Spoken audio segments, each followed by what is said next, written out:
Everyone knows the famous startup founders, right? You know, the guys building those massive food delivery apps, the ride-sharing platforms, the really trendy tech companies. But what if I told you that while everyone is busy chasing those flashy, high-profile tech dreams, the actual quiet wealth in India is being generated by businesses that would probably put you to sleep? Seriously. In this explainer, we're stripping away all that glamour to look at the secret playbook. We're talking about how true, highly profitable empires are being built right under our noses. No VC funding, no massive PR campaigns, just pure, incredible cash flow.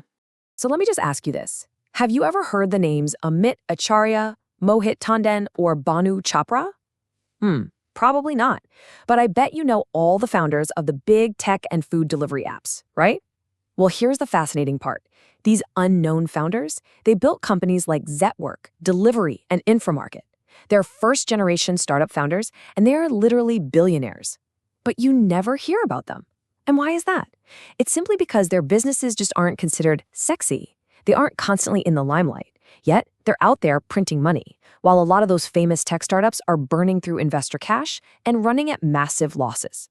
There's this really stark contrast in the business world today. On one side, you have the hyped-up worlds, AI, crypto, direct-to-consumer brands, fashion startups. It feels like everyone wants to build these. But then, look at the other side. Corrugated box manufacturing, spice processing, medicine distribution, scrap dealing. Unbelievably unglamorous. But the demand, it literally never stops. I mean, take Arvind Mills in Ahmedabad. They're the world's biggest denim manufacturer. Or Tirupur, the small city that single-handedly produces 90% of India's exported knit garments. Or Morbi in Gujarat, which manufactures 9 out of every 10 tiles used in India. These small towns are absolutely packed with thousands of millionaires. But have you ever seen them on the cover of Forbes or giving TED Talks? Nope. Because what they do is considered boring. But let me tell you, ignoring this boring reality is probably the biggest wealth-building mistake of our generation. All right, moving into section 1, the costly startup ego. Why we stay poor trying to look rich. If these boring businesses are so incredibly profitable, you gotta wonder, why isn't everyone starting one? Well, the simple answer is ego. Specifically, the Indian ego. You see, doing business here isn't just about making money. It's heavily tied to status. It's that classic fear of, what will people say? We suffer from this thing biologically known as the peacock paradox. In nature, a male peacock has this huge, incredibly colorful tail. Sure, it looks amazing, but scientifically, it's a massive disadvantage. It slows the bird down, takes immense energy to maintain, and basically makes it easy prey for predators. But that's exactly the point. It's a costly signal just to show off status and impress mates. And honestly, today's entrepreneurs are doing the exact same thing.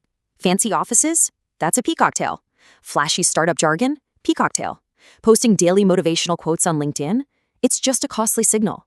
We're out here building businesses for Instagram validation, not for actual real profit. Just picture your typical flashy digital marketing agency founder. We all know someone exactly like this. They work 14-hour days, they're constantly posting about hustle culture, boasting about disrupting the space. But behind the scenes, they've only got like 5 clients and are desperately struggling to get their invoices paid. Now, contrast that guy with the Pune uncle. He runs a shabby manufacturing factory producing steel utensils. 0 Instagram presence, no PR team whatsoever, but he has been running highly profitably for 40 years. He survived the recessions, he survived COVID. Why? Because restaurants, hotels, and homes are always going to need steel utensils. It's boring, it's essential, and it's wildly profitable. Which brings us to a massive reality check. Listen to this. The type of business you would never brag about at a party is the exact same business that pays for the party. Just imagine going to your college reunion, right? One friend says, "Oh, I'm building an AI-powered fintech startup disrupting the payment space," and everyone applauds. Then it's your turn and you say, "I rent portable toilets to construction sites." Absolute silence. We aren't actually afraid of failing, we are terrified of looking uncool. But the moment you accept that boring is okay, you immediately beat 90% of your competition. Because while your ego stops you from starting a transport business, someone else is out there buying a BMW with the profits from that exact same business. Let's get into section 2, 5 profitable, boring businesses. The quiet cash cows. First up, shipping containers. You can either manufacture these or buy them to rent out. Now, currently, China dominates the shipping container industry, but the Indian government is heavily incentivizing local businesses to build an alternative manufacturing base. And the international demand right now is absolutely insane. Plus, it's a wonderfully straightforward business. You find customers for export, show them a sample, agree on the freight, and boom, you're in business. Just to show you how explosive this really is, let's look at a number. In Bhavnagar, Gujarat, a company called APPL Containers started just a few years ago. In 2023, their revenue was 4.5 crores. In just 2 years, they scaled to 70 crores in revenue. That's massive, and it is a completely profitable enterprise. The demand is so high that they literally have pre-bookings for their containers. Boring? Oh, absolutely. Insanely profitable? Without a doubt. Number 2 on our list, restaurant supply. Everyone knows that 9 out of 10 restaurants and cafes fail, right? It's an incredibly tough business. But nobody talks about the businesses supplying those restaurants. Think about it.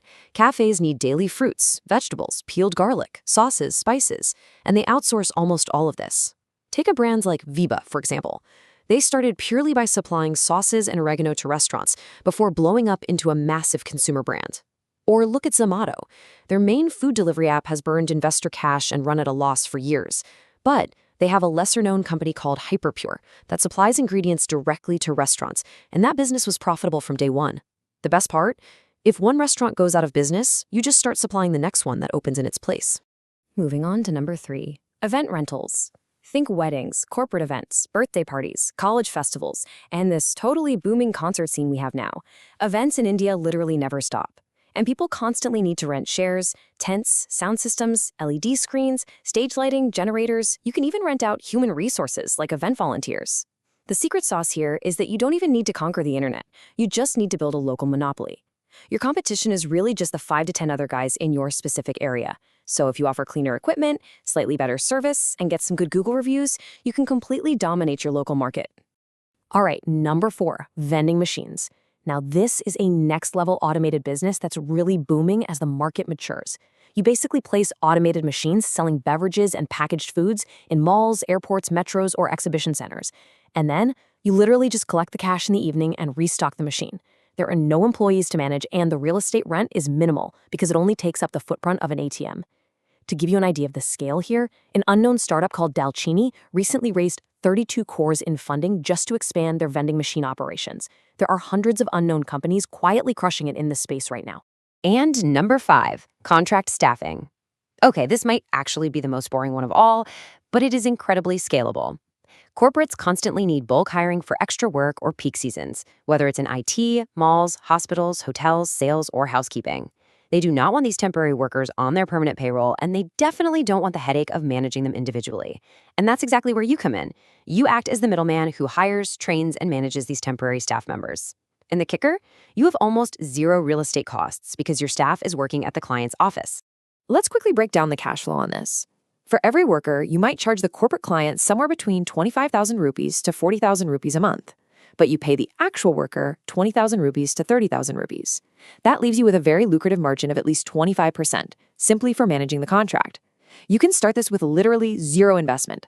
Hire 10 workers when you get a contract, and easily scale up to 50 or 100 workers without breaking a sweat.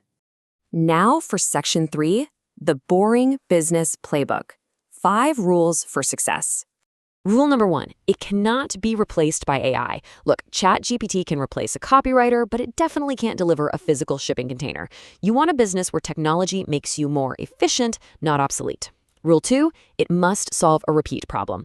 This ensures you get repeat customers naturally without having to constantly bleed money on marketing. Rule 3, it serves basic human needs. Keep it essential. Rule 4, look for short credit cycles. The longer you have to wait for your clients to pay you, the higher your initial investment needs to be, so avoid those long credit traps. And finally, Rule 5, win locally first. You need to dominate a 30 to 40 kilometer radius before you even think about expanding globally. Which brings us to Section 4, your golden opportunity. And guys, the clock is ticking. Here is the crucial reality check we need to talk about. Did you know that 80% of boring business owners in India right now are over 50 years old? These uncles built massive, incredibly profitable empires without Google, without smartphones, and completely without digital marketing. So just imagine what happens when you step into these industries armed with even just a basic understanding of how people use technology today. But listen, this golden window, it's not going to last forever. In the next 3 to 5 years, these older owners are either going to retire and sell, hire young people to digitize their operations, or sharp new competition is going to emerge.